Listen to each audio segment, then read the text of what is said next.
সাবুদানার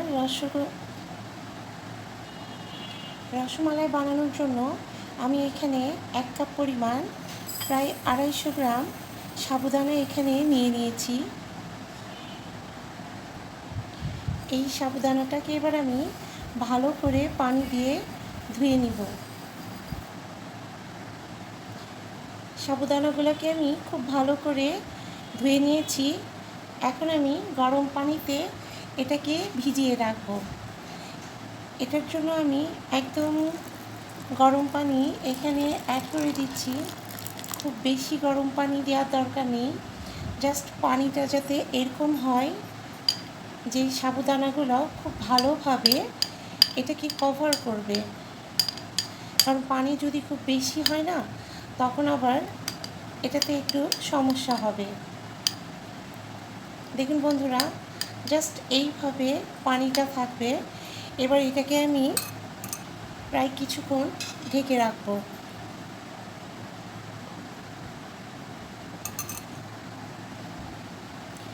এক ঘন্টা পর ফিরে এলাম বন্ধুরা। দেখুন কত সুন্দর এটা একদম নরম হয়ে গিয়েছে।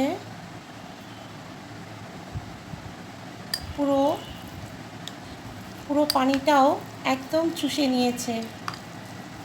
এখন এখানে আমি এই সাবুদানাটাকে চটকিয়ে নেব খুব ভালোভাবে। এখানে এবার আমি 2 টেবিল চামচ পরিমাণ গুঁড়া দুধ অ্যাড করে দিচ্ছি।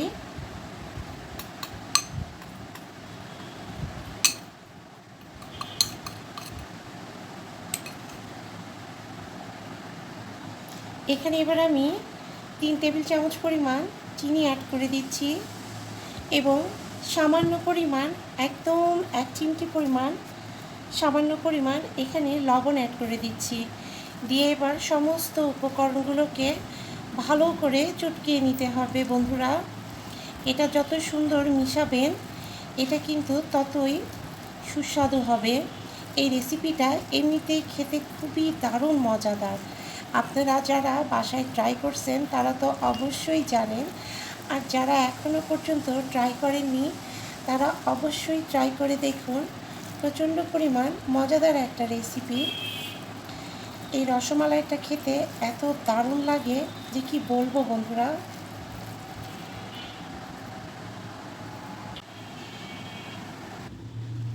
দেখুন বন্ধুরা, সাবুদানাটা আমার একদম শুকায়ে একদম রেডি হয়ে গিয়েছে।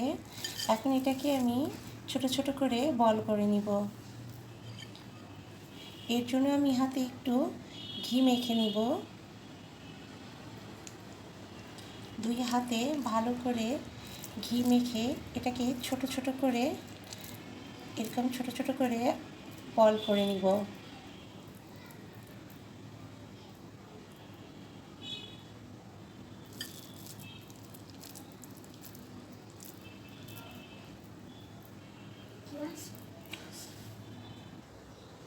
দেখুন বন্ধুরা, মিষ্টিগুলো আমার সব সাবুদানার মিষ্টিগুলো আমি সব রেডি করে ফেলেছি এইভাবে শেপ দিয়ে গোল গোল। তো চলুন এবার এটাকে রান্না করে নেওয়া যাক। এখানে আমি সম্পূর্ণ দুধটাকে গুঁড়ো দুধ নিয়ে নিয়েছি। এখানে আমার প্রায় 1 লিটার মতো দুধ আমি জাল দিয়ে নিয়েছি। এখন আমি এতে চিনি অ্যাড করে দিব।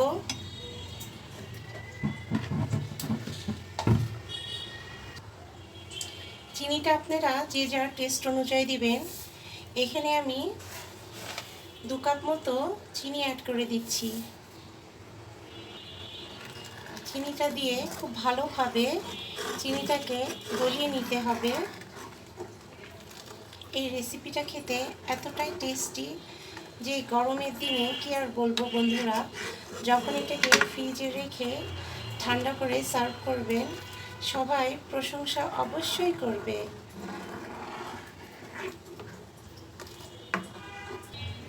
দেখুন বন্ধুরা, আমি দুধের কালারটা জন্য এখানে সামান্য পরিমাণ একটু ক্যারামেল তৈরি করে নিচ্ছি, যাতে দুধের কালারটা একটু ব্রাউন ব্রাউন হয়। আমি এই ক্যারামেলটা কিন্তু খুব বেশি লাল করব না। এখন আমি চুলার জালটাকে বন্ধ করে দিব। ক্যারামেলটাকে আমি অ্যাড করে দিয়েছি। দেখুন বন্ধুরা, দুধের কালারটা কি সুন্দর একটা হালকা ইয়েলো বর্ণ ধারণ করেছে। কারণ এটাকে আমি খুব বেশি গাঢ় কালার আনবো না বলে জাস্ট হালকা ক্যারামেল করে নিয়েছি দুধ। এখানে আমি সুন্দর একটা ফ্লেভারের জন্য কয়েক টুকরো এলাচ দিয়ে দিলাম। এলাচটাকে আমি মুখটা ফাটিয়ে তারপরে আমি অ্যাড করেছি। এটাকে আবার পরে তুলে দিব। এই পর্যায়ে আমার দুধটা প্রায় রেডি হয়ে গিয়েছে। এখন আমি সাবুদানার মিষ্টিগুলোকে এক এক করে দিয়ে দিব।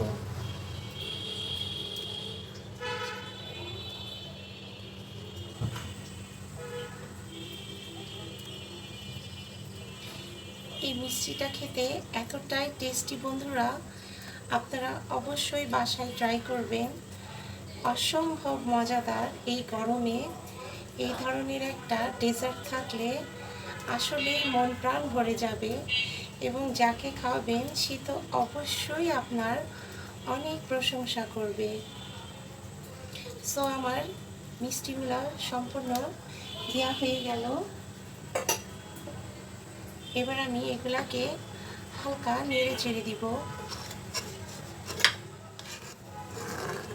এবং এখানে একটা সুন্দর ফ্লেভারের জন্য এখানে আমি ঘি অ্যাড করে দিচ্ছি। এখানে আমি 1 চা চামচ পরিমাণ ঘি অ্যাড করে দিলাম। এই ঘিটা দেওয়ার জন্য দুধের টেস্টটাও খুব সুন্দর আসবে। এই রসমালাইটা খেতে এত মজা লাগছে বন্ধুরা, কি আর বলবো। আপনারা অবশ্যই তৈরি করে কিন্তু কমেন্টস করে জানাবেন। দেখুন বন্ধুরা, যখন এই মিষ্টিগুলোকে দুধের মধ্যে দিয়েছিলাম তখন কিন্তু এগুলা একদম ভিতরে ছিল। এখন যেহেতু এটা প্রায় কুক হয়ে আসছে, এই কারণে কিন্তু দেখেন এগুলো সব উপরে উঠে আসছে। এটাকে কিন্তু আমি লো হিটে রান্না করে নিব এবং কিছুক্ষণ পর পর এটাকে নেড়ে দিতে হবে যাতে এটা লেগে না যায়।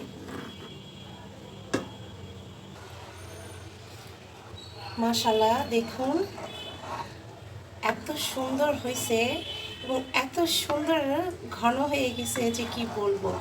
আর বন্ধুরা, ক্যারামেলটা দেওয়ার জন্য একদম কালারটা দেখেন কি অসম্ভব মজাদার হয়ে গেছে। মিষ্টিগুলো দেখেন একদম ফুলে টুবা টুবা হয়ে গিয়েছে। তো বন্ধুরা, রেসিপিটা ভালো লাগলে অবশ্যই লাইক করবেন, কমেন্টস করবেন এবং বেশি বেশি করে শেয়ার করে দিবেন এবং সাবস্ক্রাইব করতে একদম ভুলবেন না কিন্তু। দেখেন কি সুন্দর একটা ইয়াম্মি লুক এবং কি সুন্দর যে একটা ঘ্রাণ আসছে ইয়াম্মি। তো আজকের মতো এই পর্যায়ে আল্লাহ হাফেজ।